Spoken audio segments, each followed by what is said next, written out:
WJR.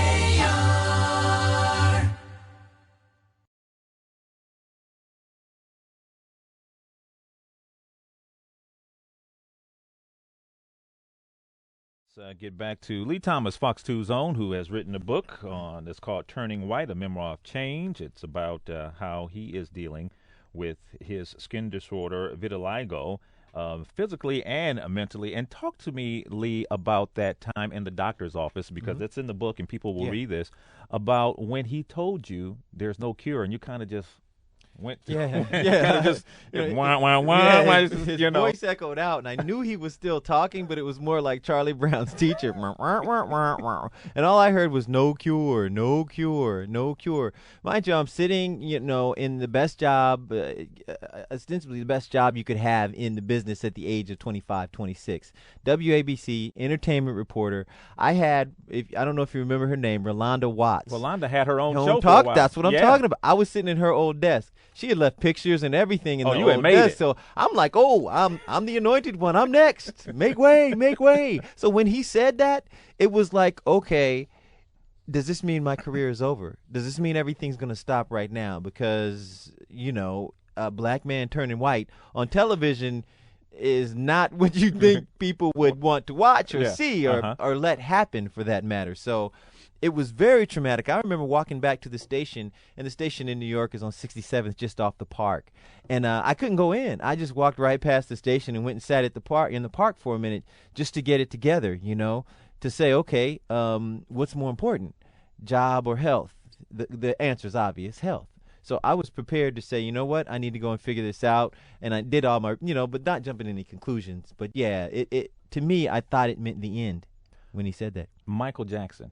You talked about Michael Jackson, and Michael Jackson has said before in interviews that he did. I have vitiligo. And folks will say, yeah, Mike, we know you're bleaching your skin, whatever. Right. And they just kind of glossed it over because of all the other things that were going on with Mike. Yeah. But you say you can vouch for Michael. I can vouch for him. He has vitiligo. He said it to Geraldo. He said it to Oprah. He said it to Martin Bashir in that interview on 2020 just a few years ago. But everybody just glossed over it quickly because of everything else he has going on.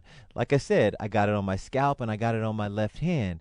And it goes to your extremities first, hands, feet, and your orifice, eyes, nose, and mouth first. So first you get it on your hands. That's why he probably was wearing the glove at first. That's what I thought. Yeah, then the other glove. He puts on another glove, and it wasn't as fashionable as the one glove, but when it went from one hand, it went to my next hand, so I could see him wearing two gloves. You were a glove kind of guy, too. I wore gloves. I wear gloves when it was warm, man. Why you wearing a glove? Aren't y'all warm in here? That's what I would say. Woo! Perfect time for gloves, middle of the summer, but no. And he also wore a mask once.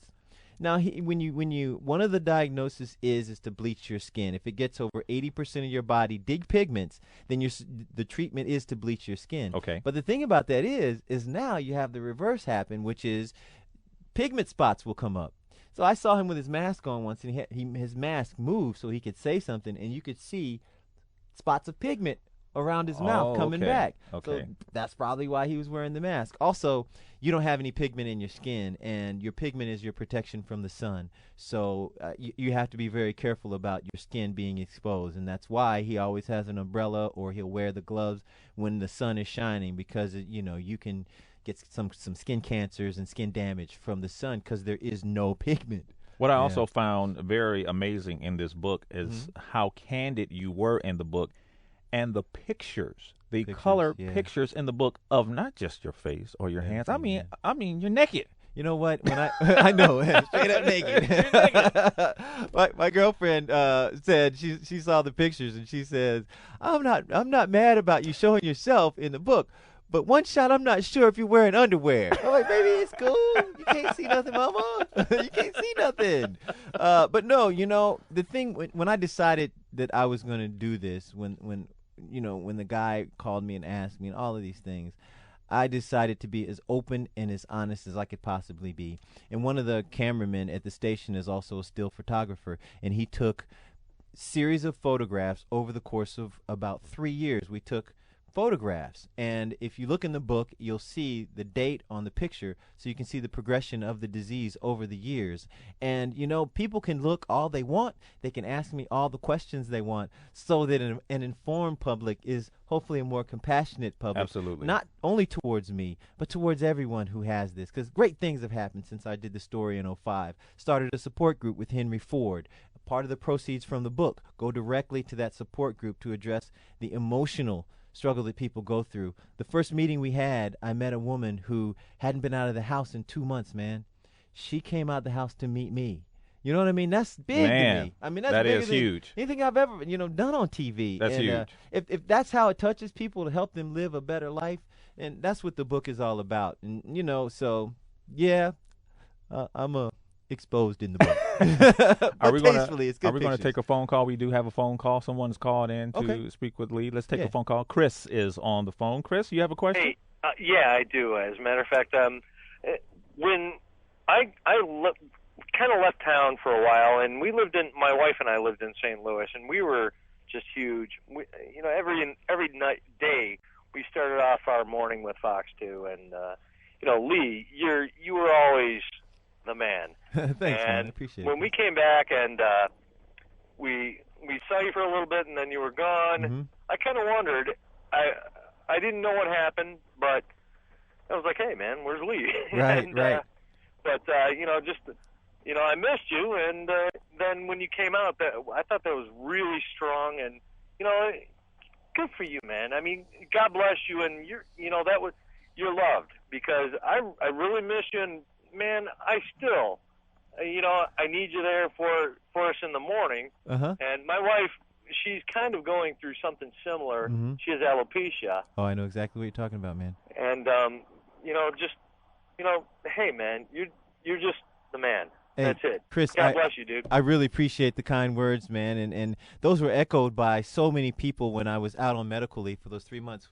My boss, our news director, said she thinks we got thousands of letters. She said 3,000 different pieces of correspondence from people who had a variety of things: autism, alopecia, like Chris's wife. And if my book and my story can be an example to his wife and to everyone to live their life no matter what, you know what I mean? Live your life no matter what. You can work through it. Absolutely. I mean, I'm a black man turning white. You don't think I would be on TV every day with a big smile on my face. But I am, man, because I'm happy, and that's the truth. I found my way through it. And if my story can help that, then it's one of the most powerful things I've ever Lee, been real part quick, of. where can we get the book? The book is available through Amazon.com. It'll be in Borders and Barnes & Noble in Michigan. And real quickly, the documentary airs this weekend. Same title as the book, 10:30 p.m. on Fox 2, and Sunday morning at 9:30 a.m. I really appreciate the time, Lloyd. I really Thank you, Lee, and thank you for listening to The Biggest Hour on Detroit Radio. My producer, Rosanna Kelly, engineer Ken Tucker. I'm Lloyd Jackson. Have a good night, and if it's big news, it's on The Big Story.